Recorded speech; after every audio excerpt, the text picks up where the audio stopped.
Oh,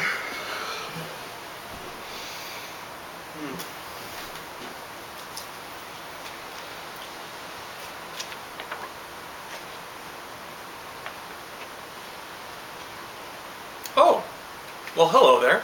I guess since you're here, that means it's time for the second ever episode of Minutia Minute. I'm your host, Beardo, and I've got another old one for you this week. I know last week I pissed and moaned that everyone's already talking about the new 52, and so I do something old. Well, guess what? They're still talking about the new 52, so I gotta talk about something old again. This week I'm going to be talking about Mage, the hero discovered. And this is a fantastic book if you haven't read it. Kind of like The Rocketeer, it's got its own little niche, but at the same time, it doesn't have a really wide readership. So if you are not reading this already, I really, really recommend you give it a try. How do you know if you're going to like it? Well, it's written by Matt Wagner. It's illustrated by Matt Wagner. So if you like him, you're going to like this book. In my opinion, this is some of his best work on both of those fronts. The artwork inside is kind of cartoony. The thing I really like about the artwork is that it's very, very minimal. Here's a good example where there's just a lot of empty space. He really lets sort of everything focus on the characters and not get too buried in sort of the minutia of the backgrounds. Here's another good example of it, where you've just got just a lot of red space, and the characters are very small. It really lets you focus on the characters. Anyway, lets you focus on the story more than on the art. Yet it's very, at the same time, it's very art oriented. You could probably read this book without reading any of the dialogue and basically get the gist of the story. So it's definitely a very visual story, but at the same time it's visually minimal. So it just strikes this really great balance. The artwork, what he does have, in my opinion, is very comic strip-like. It's kind of realistic, but kind of cartoony. Again, it strikes a great balance. So I really recommend this book. If you're into fantasy books, this is basically a fantasy. If you want to really boil it down, it is basically the story of King Arthur. The main character, Kevin Matchstick, is King Arthur in it. It's this guy right here. And those of you who know what Matt Wagner looks like, yes, he did design this character after himself. Basically, it's King Arthur set in modern times. In a sense, it is different. Even though it's fantasy in modern times, you might be thinking something sort of Fables-like. It's not like Fables. Fables is much more satirical.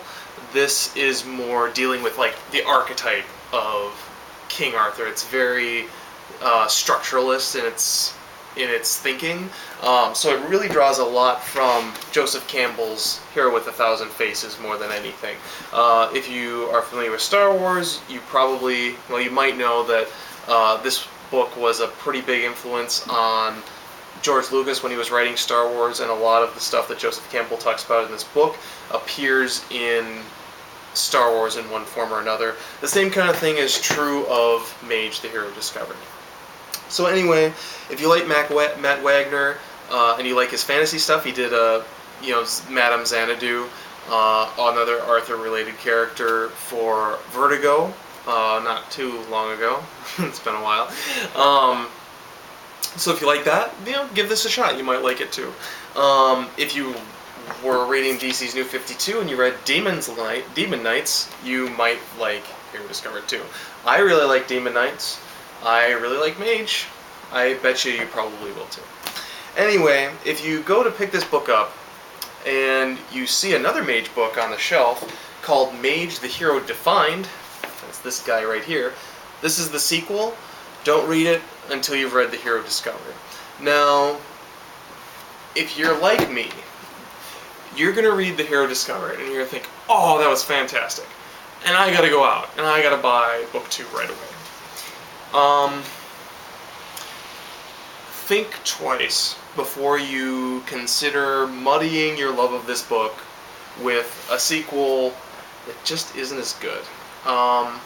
It's not bad, I like it, but it just doesn't draw you in the same way this book does. It doesn't sort of strike that balance that I was talking about earlier that this one does, between sort of art and dialogue and visual storytelling, yet very minimal.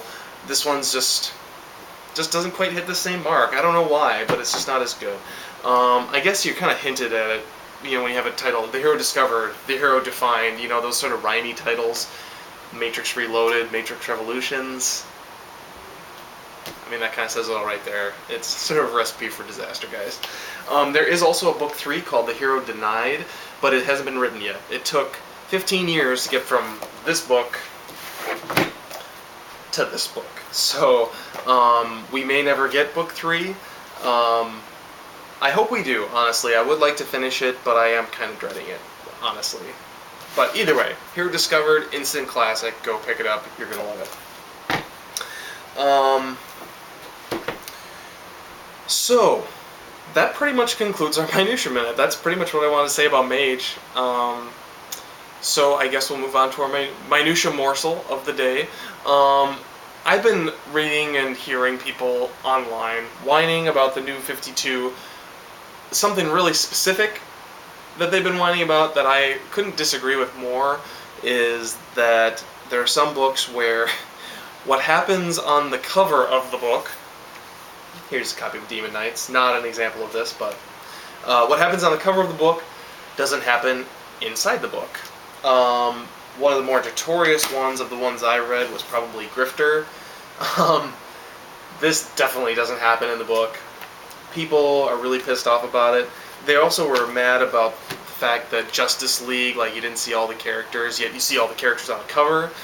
I don't know where you've been, but there are an awful lot of comic books out there that have covers where they have nothing to do with what's inside the story. And that's part of the fun of comics, so why are you complaining about that? I don't understand. So anyway, I was thinking, what are some of my favorite sort of outlandish, over-the-top, sort of splash page covers that I love in my collection that, harken back to sort of that Julie Schwartz kind of style.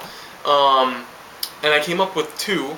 The first one is an example of a cover that is really over the top and sort of has this great cliffhanger that never happens in the comic book.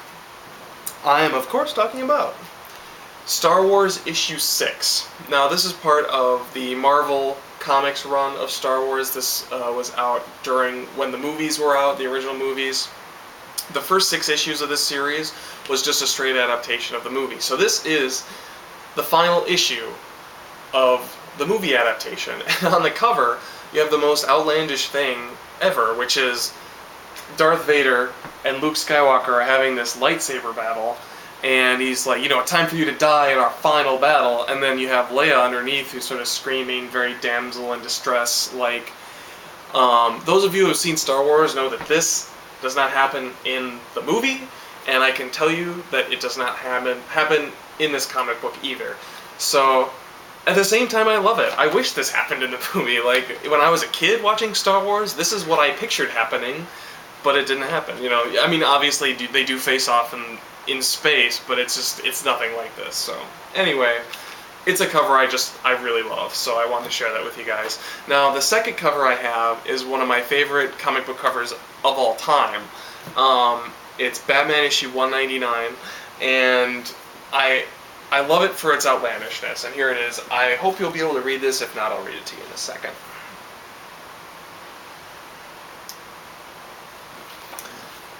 It is Batman at a newsstand. They've got all these wonderful DC comics, and he's asking this very New York, cigar-chomping guy, quick, let me have a copy of Batman comics. It's a matter of life or death. Mine! And the comic book salesman goes, too late, Batman, I'm all sold out. Which is it's just hilarious. I mean, it's breaking the fourth wall, and it's, very much like, I need a copy of Batman comics. Batman needs a copy, just like you need a copy. You need to buy this copy. It's clearly advertising the book. And at the same time, it's sort of flaunting its success in that Batman doesn't have a copy because we were too greedy and bought all the copies up ourselves. It just sort of strikes this bizarre balance that I just think is so over the top and fun and entertaining. Now, the thing that's great about this cover is you would not expect this action to appear in the comic book, but it actually does. This is a story in Batman 199. The premise is a writer of the Batman comic book commits crimes and writes what happens in the crimes, or describes what crime he's going to commit in the Batman comic, publishes the Batman comic, and then commits the crime. And so it's sort of a chicken or the egg kind of crime or whatever, and Batman's onto this, and that's why he needs a copy of Batman. Which is great, because it sort of implies that the people who write this book are criminals, which is even funnier. So anyway, I really love this book. Batman 199, if you can get a copy, grab it. It's a great cover, it's worth it, in my opinion. So, anyway, that concludes our Minutia Morsel, which means it concludes our second ever episode of Minutia Minute. So thanks for joining me. Bye-bye.